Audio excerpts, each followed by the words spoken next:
اسلامی سال کا پہلا مہینہ 10 محرم کو کربلا میں سیدنا حسین نے جام شہادت نوش فرمایا۔ محرم اسلامی سال کا پہلا مہینہ ہے۔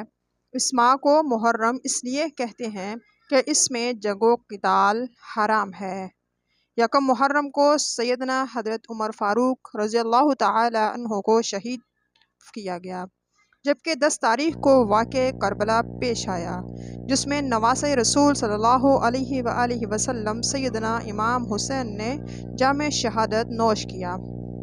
عاشوراء یعنی 10ویں محرم کا دن بہت معظم ہے، جس میں درج ذیل اہم واقعات رونما ہوئے۔ حضرت آدم علیہ السلام کی توبہ قبول ہوئی۔ نمبر 2، حضرت یونس علیہ السلام کی قوم کی توبہ قبول ہوئی۔ نمبر 3، حضرت عیسیٰ علیہ السلام کی پیدائش ہوئی۔ نمبر 4، حضرت ابراہیم علیہ السلام پیدا ہوئے۔ نمبر 5، بنی اسرائیل کے لیے دریا پھاڑا گیا۔ نمبر 6، حضرت یوسف علیہ السلام کو قید خانے سے رہائی ملی۔ نمبر 7، حضرت یونس علیہ السلام کو مچھلی کے پیٹ سے نجات ملی۔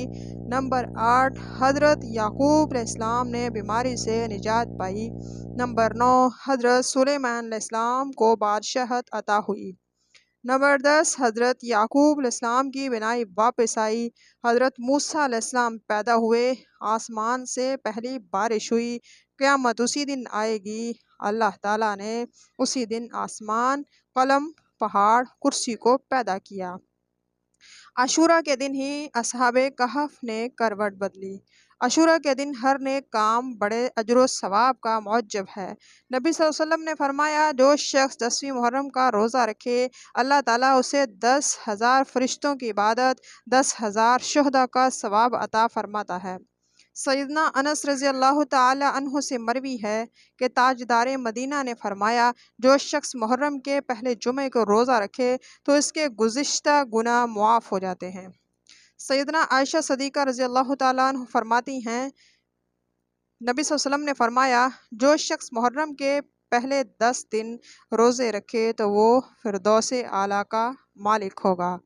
جس رات محرم کا چاند نظر آئے، جو شخص 2 رکعت نماز پڑھے، ہر رکعت میں سورہ فاتحہ کے بعد سورہ اخلاص 11 مرتبہ پڑھے، اسلام کے بعد سبوح القدوس ربنا ورب الملک پڑھے تو بہت ثواب ملے گا۔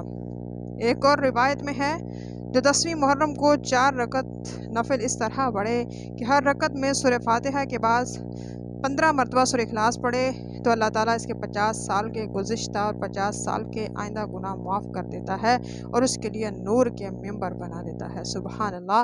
وما علینا الا البلاغ۔ ویڈیو اچھی لگے اس کو لائک کریں، چینل کو سبسکرائب کریں۔